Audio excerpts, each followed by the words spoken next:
Now, I'm sure that all of you have heard the tragic tale of the man from Ironbark who to Sydney town set sail, and how those city slickers tried to take him for a ride and did their very best to dent our Bushie's pride.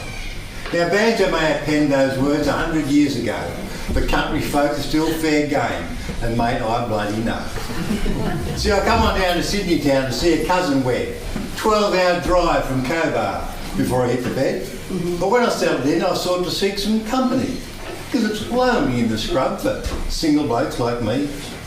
My cousin's mates agreed to take me to some clubs, a rising class, I reckon, from your average country pubs. They took me out around midnight to Sydney's eastern side. Deserved a bloody medal, just living through the ride. And the characters out in the streets, so there was a surprise, with their hairdos and their get-ups. Could scarce believe my eyes. Well, I reckon that they knew this spot, girls hanging off the wall. They were really fancy country boys that were rough and tough and tall. But straight away I noticed they just sort of stand out with the R.M. William boots and the Akura on his snout. Well, I'm chatting to this stunner with a really sexy name when a girlfriend whispers to me, "You know she's on the game. What position does she play?" You know, thinking netball's her go. Anyone you like, love, you got the dough. She handles all positions, son, whichever one you need. But you'll do all the score, it'll be certain to succeed. Priscilla Penny didn't drop so hard for a dance, because my sister, she played netball, so I thought I'd have a chance. But she said her only dance was the horizontal kind. And when she dropped the price, I said, "You need bloody mine." It would have cost me wool check, plus a GST. I said, "Forget it, darling, because in Cobar, dear, it's free." And as she sauntered to the bar, I thought, "You're a bloody goose. How can she play netball? What if those double D's got loose? They completely clear the court. From defence to goal attack. Be a riot amongst the husbands while trying to push them back." Because then I saw my so-called mates laughing fit to die. And I knew I had been set up. Bid the joint goodbye.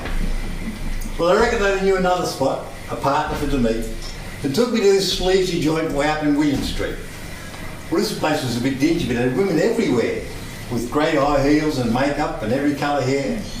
Then this one come up to me, and she asked me for a dance. She didn't look too bad, so I thought I'd take a chance. She seemed a little overdressed, with makeup on real thick. Now get ahead of me. And said she fancied country boys and thought my gear real slick. But as we started dancing and the music went real slow, she said, "Oh, son, there's a few things here I think you ought to know." And just then she gripped me tighter and pressed hard up against me knee. And then I felt she had this lump, where no lump should really be. So I took a closer look at this madam full of charms. The hairy arms, the size 12 shoes, the lumpy throat the size of the really hairy arms. This was getting quite embarrassing and now beyond a joke. Next time the bastards had me dancing with a bloke. But just to be completely sure, I tried the Christmas hole.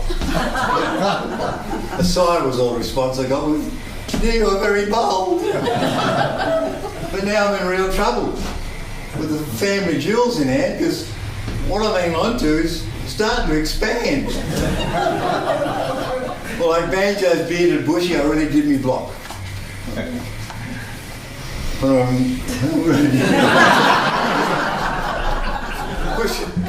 Pushed off this damn safari and let go of his frock. But with my blood now boiling, I decked the first bloke that I saw.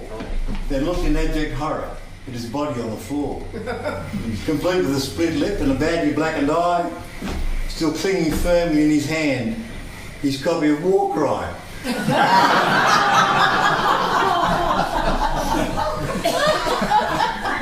I've got a deck of Sally I collected for the night. The transvestites all in chorus ring, "Are you all right?" They belted me with handbags, flogged me with their leather thongs. I think they'd just been wearing it because the smell was pretty strong.